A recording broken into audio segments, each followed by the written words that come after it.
আকাশবাণী কলকাতা, স্থানীয় সংবাদ পড়ছি সুদীপ বসু। প্রথমে বিশেষ বিশেষ খবর। রাজ্যে জঙ্গি অনুপ্রবেশের আশঙ্কার মধ্যে দক্ষিণ 24 পরগনার ক্যানিং থেকে তেহরিকুল মুজাহিদিনের এক জঙ্গিকে গ্রেপ্তার করেছে পুলিশ। প্রধানমন্ত্রী নরেন্দ্র মোদী আগামীকাল রোজগার মেলায় ৭১,০০০-এর বেশি প্রাপকের হাতে চাকরির নিয়োগপত্র তুলে দেবেন। বিমানযাত্রী ও কর্মীদের জন্য কলকাতার নেতাজি সুভাষচন্দ্র বসু আন্তর্জাতিক বিমানবন্দরে চালু হয়েছে দেশের প্রথম উড়ানযাত্রী ক্যাফে। শান্তিনিকেতনে আজ সূচনা হচ্ছে পৌষ উৎসবের। আগামীকাল ব্রহ্ম উপাসনার মধ্য দিয়ে শুরু হবে পৌষ মেলা। মা শারদার ১৭২তম জন্মতিথি উপলক্ষে বিভিন্ন মঠ ও মিশনে চলছে উপাসনা। রাজ্যে এখনই জাঁকে শীত পড়ার সম্ভাবনা নেই বলে জানিয়েছে আবহাওয়া দপ্তর। আসছি বিস্তারিত সংবাদে। ভারত থেকে জঙ্গি সংগঠন আনসারুল্লাহ বাংলার ৮টা জঙ্গি গ্রেপ্তার হওয়ার ঠিক পরেই দক্ষিণ ২৪ পরগনার ক্যানিং থেকে তেহরিকুল মুজাহিদিনের এক জঙ্গিকে গ্রেপ্তার করেছে পুলিশ। জাভেদ মুন্সি নামে ওই জঙ্গি কাশ্মীরের চাঁদপুরার বাসিন্দা। বিস্ফোরক বিশেষজ্ঞ এবং অস্ত্র পাচারকারী জাভেদ একাধিক হিংসাত্মক কর্মকাণ্ডে জড়িত বলে অভিযোগ। বেশ কয়েকবার কারাবাসও করেছে ওই জঙ্গি। নির্দিষ্ট খবরের ভিত্তিতে রাজ্য পুলিশের এসটিএফ এর সহযোগিতায় জম্মু কাশ্মীর পুলিশ এই অভিযান চালায়। ক্যানিংয়ে এক আত্মীয়ের বাড়িতে লুকিয়েছিল সে। কয়েকদিন আগেই জাভেদ মুন্সি এ রাজ্যে আসে। তার বাংলাদেশ পালিয়ে যাওয়ার পরিকল্পনা ছিল বলে তদন্তকারীদের দাবি। জাভেদ মুন্সিকে গ্রেপ্তার করে আজ আলিপুর আদালতে তুলে ট্রানজিট রিমান্ডের জন্য আবেদন জানানো হয়। বাংলাদেশের পরিবর্তিত পরিস্থিতিতে বিভিন্ন জঙ্গি সংগঠনগুলি বিচ্ছিন্নতাবাদীদের সঙ্গে যোগাযোগ বাড়ানোর চেষ্টা করছে বলে পুলিশ সূত্রের খবর। ধৃত জাভেদ মুন্সি ক্যানিংয়ে কেন আশ্রয় নিয়েছিল তা খতিয়ে দেখছে পুলিশ। জঙ্গি অনুপ্রবেশের দায় কেন্দ্রের স্বরাষ্ট্রমন্ত্রককে নিতে হবে বলে রাজ্যের পুর নগরোন্নয়ন মন্ত্রী তথা কলকাতা পুরসভার মেয়র ফিরহাদ হাকিম মন্তব্য করেছেন। কলকাতায় আজ এক অনুষ্ঠানের পর সাংবাদিকদের প্রশ্নের জবাবে তিনি বলেন, বিষয়টি নিয়ে রাজনীতি করা হচ্ছে।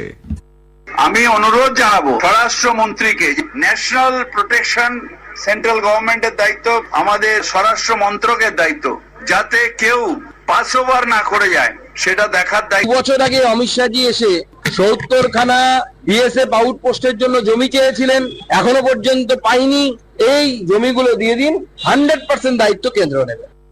দেশের আভ্যন্তরীণ নিরাপত্তা থেকেও তৃণমূল কংগ্রেসের কাছে ভোট বেশি গুরুত্বপূর্ণ হয় শাসক দল অনুপ্রবেশে মদত দিচ্ছে বলে তিনি অভিযোগ করেছেন। রাজ্যে জাল পাসপোর্টের রমরমার পেছনে পুলিশি ভেরিফিকেশনে গলদ রয়েছে বলেও উল্লেখ করেন তিনি। রাজ্য সহযোগিতা না করলে বিএসএফ একা অনুপ্রবেশ ঠেকাতে পারবে না বলে কংগ্রেসের বর্ষিয়ার নেতা অধীর রঞ্জন চৌধুরী মত প্রকাশ করেছেন।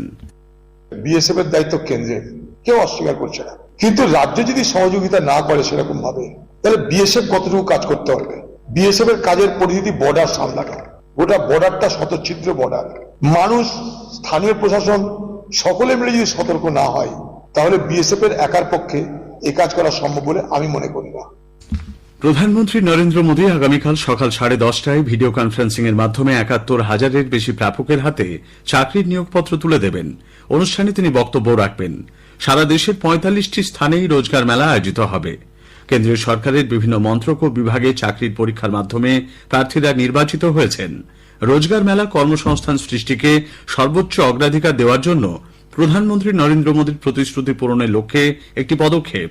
কেন্দ্রীয় সরকারের স্বরাষ্ট্র মন্ত্রক, ডাক বিভাগ, উচ্চশিক্ষা বিভাগ, স্বাস্থ্য ও পরিবার কল্যাণ মন্ত্রক, আর্থিক পরিষেবা বিভাগ এবং অন্যান্য দপ্তর ও মন্ত্রকে এইসব প্রার্থীদের নিয়োগ করা হবে।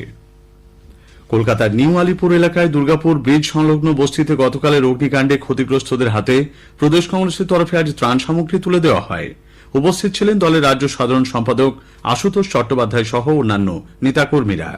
গতকালের অগ্নিকাণ্ডের পরই ঘটনাস্থলে যান প্রদেশ কংগ্রেস সভাপতি শুভঙ্কর সরকার। হামরো পার্টি ভেঙে দিয়ে অজয় এডওয়ার্ডের নেতৃত্বে উত্তরবঙ্গের দার্জিলিংয়ে জিমখানা ক্লাবে আজ একটি নতুন রাজনৈতিক দল তৈরি হয়েছে। ইন্ডিয়ান গোর্খা জনশক্তি ফ্রন্ট নামে নতুন এই দলটিতে অজয় ছাড়াও পার্বত্য তৃণমূলের এনবি খাওয়াস, জিটিএর প্রাক্তন চেয়ারম্যান প্রদীপ প্রধান, জিটিএর প্রাক্তন সদস্য প্রকাশ গুরুং ও যোগেন্দ্র রায়, জিএনএলএফের প্রাক্তন সাধারণ সম্পাদক মহেন্দ্র ছেত্রীর মতো বেশ কিছু নেতা যোগ দিয়েছেন। বর্তমান সময়ে উদ্ভূত বিভিন্ন সমস্যার সমাধানে পড়ুয়াদের অংশগ্রহণ বাড়াতে স্মার্ট ইন্ডিয়া হ্যাকাথন ও বিকশিত ভারত শীর্ষক বিশেষ আলোচনা শুনবেন আগামীকাল।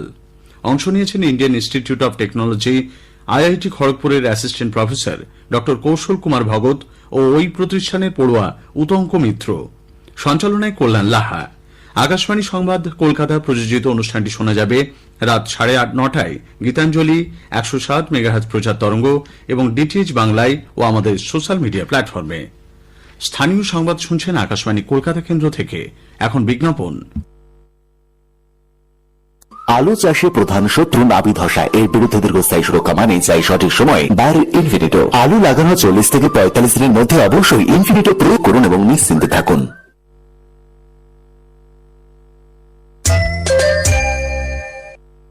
আমাদের সংবাদ শোনা যাচ্ছে ইউটিউব চ্যানেল আকাশবাণী সংবাদ বাংলা, ফেসবুক ও ইনস্টাগ্রাম আকাশবাণী সংবাদ কলকাতা এবং এক্স হ্যান্ডেল AIR নিউজ কলকাতাতে।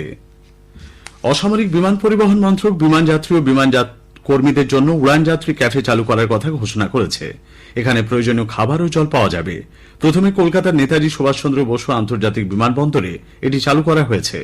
উদ্যোগটি সফল হলে দেশের অন্যান্য বিমানবন্দরেও এ ধরনের ক্যাফে বিমানবন্দর কর্তৃপক্ষ চালু করবে। শান্তিনিকেতনের পৌষ মেলার প্রস্তুতি সম্পন্ন। আজ রাতে বৈতালিকের মধ্য দিয়ে শুরু হচ্ছে পৌষ উৎসবের। আগামীকাল সকাল 7টায় ছাতিমতলায় ব্রহ্ম উপাসনার মধ্য দিয়ে পৌষ মেলার সূচনা হবে। 6 দিনের এই মেলা চলবে 28শে ডিসেম্বর পর্যন্ত। থাকছে নানা সাংস্কৃতিক অনুষ্ঠান। এখনো পর্যন্ত 1000-এর বেশি স্টল বুকিং হয়েছে বলে জানা গেছে। আজ পৌষ মেলার প্রস্তুতি সম্পর্কে এক সাংবাদিক বৈঠকে বিশ্বভারতীর ভারপ্রাপ্ত উপাচার্য বিনয় সোরেন বলেন, পরিবেশ বিধি মেনেই আয়োজন করা হচ্ছে মেলার। আগেই বলেছিলাম যে আমরা এবছর বিশ্বভারতী বিভিন্ন স্তরের প্রশাসনিক লেভেল থেকে আর কি আমরা সহযোগিতা পাচ্ছি। সেই কারণে আমরা তখন বলেছিলাম যে আমরা এবছর পৌষ মেলা বিশ্বভারতী সহযোগিতায় যে শান্তিনিকেতন ট্রাস্টে সেই পড়াশোনা আমরা করতে চলেছি। যার জন্য আজকেও আমরা শেষ একটা মিটিং হলো, জেলা স্তর এবং রাজ্য স্তরের সব প্রশাসনিক লেভেলের আমাদের যে আধিকারিক তারাও এসেছিলেন এবং তারা আবার এসিওর দিলেন যে আমরা সব রকম সহযোগিতা করব। পৌষ মেলা আগামীকাল রাতের থেকে 11টায় বৈতালিকের মাধ্যমে শুরু হতে চলেছে। বাঁকুড়া জয়রামবাটির মাতৃমন্দিরে মহাসমারোহে পালিত হচ্ছে মা শারদা দেবীর 172তম জন্মতিথি। উৎসব উপলক্ষে জয়রামবাটি মাতৃমন্দিরে সকাল থেকে ভিড় করেছেন অসংখ্য পুণ্যার্থী। ভোরে বিশেষ পুজোর মাধ্যমে শুরু হয় এই উৎসব। এরপর চলে বিশেষ শোভাযাত্রা ও প্রভাত ফেরি। হুগলির পুণ্যভূমি কামারপুকুর রামকৃষ্ণ মঠেও সকাল থেকে বিশেষ পুজো হচ্ছে। শ্রী শ্রী মা শারদার জন্মতিথি উদযাপন উপলক্ষে আজ সকাল থেকেই ভক্তদের ভিড় দেখা গেছে দক্ষিণেশ্বরের শ্রী শারদা মঠ, বাগবাজার মায়ের বাড়ি, বেলুড় মঠে। নিম্নচাপ ও ঘূর্ণাবর্তের জেরে বৃষ্টির পর তাপমাত্রা সামান্য নামলেও এখনই জাঁকির শীত পড়ার সম্ভাবনা নেই বলে আবহাওয়া দপ্তর জানিয়েছে। ফের ঘূর্ণাবর্ত ও ঝঞ্ঝার প্রভাবে রাজ্যের তাপমাত্রা বুধবারের পর কিছুটা বাড়তে পারে। আজ কলকাতায় সর্বনিম্ন তাপমাত্রা রেকর্ড করা হয় 16.8 ডিগ্রি সেলসিয়াস, যা স্বাভাবিকের থেকে 2.3 ডিগ্রি বেশি। সর্বোচ্চ তাপমাত্রা রেকর্ড করা হয়েছে 24.6 ডিগ্রি সেলসিয়াস, যা স্বাভাবিকের চেয়ে 1 ডিগ্রি কম। বৃষ্টির কোনো সম্ভাবনা নেই। আবহাওয়ার উন্নতি হতেই বড়দিনের আগে শেষ রবিবারে কলকাতার সব দর্শনীয় স্থানে ভিড় উপচে পড়েছে। আলিপুর চিড়িয়াখানায় আজ মোট দর্শনার্থীর সংখ্যা ছিল 68,000। চিড়িয়াখানার অতিরিক্ত অধিকর্তা সৌমেন মণ্ডল জানিয়েছেন, এর মধ্যে যাত্রীর সাথে অনলাইন অ্যাপের মাধ্যমে 9,000 মানুষ বেড়াতে এসেছেন। কেরালার জওহরলাল নেহরু স্টেডিয়ামে আজ ISL ফুটবলে মোহামেডান স্পোর্টিং কেরালা ব্লাস্টার্সের মুখোমুখি হয়েছে। খেলা এখনো গোলশূন্য বলে জানা গেছে। মোহামেডান স্পোর্টিং 11 ম্যাচে 5 পয়েন্ট নিয়ে লীগ তালিকার সর্বশেষ ত্রয়োদশ স্থানে রয়েছে। সুরাতে বিজয়ী মার্চেন্ট ট্রফি ক্রিকেটের প্রথম দিনে আজ বারোদার বিরুদ্ধে বাংলা প্রথম ইনিংসে 8 উইকেটে 246 রান করেছে। অগস্ত্য শুক্লা 56, রাজেশ মণ্ডল 40 রান করেছেন। ইডেনে কোচবিহার ট্রফি ক্রিকেটের কোয়ার্টার ফাইনালে আজ প্রথম দিনে বাংলার বিরুদ্ধে গুজরাট 6 উইকেটে 321 রান করেছে। বেদান্ত ত্রিবেদী 77 রান করেছেন। শেষ করার আগে স্থানীয় সংবাদের বিশেষ কিছু অংশ আরও একবার। রাজ্যে জঙ্গি অনুপ্রবেশের আশঙ্কার মধ্যেই দক্ষিণ 24 পরগনার ক্যানিং থেকে তেহরিক-ই মুজাহিদিনের এক জঙ্গিকে গ্রেপ্তার করেছে পুলিশ। প্রধানমন্ত্রী আগামীকাল রোজগার মেলায় 71,000-এর বেশি প্রাপকের হাতে চাকরির নিয়োগপত্র তুলে দেবেন। স্থানীয় সংবাদ শেষ হলো।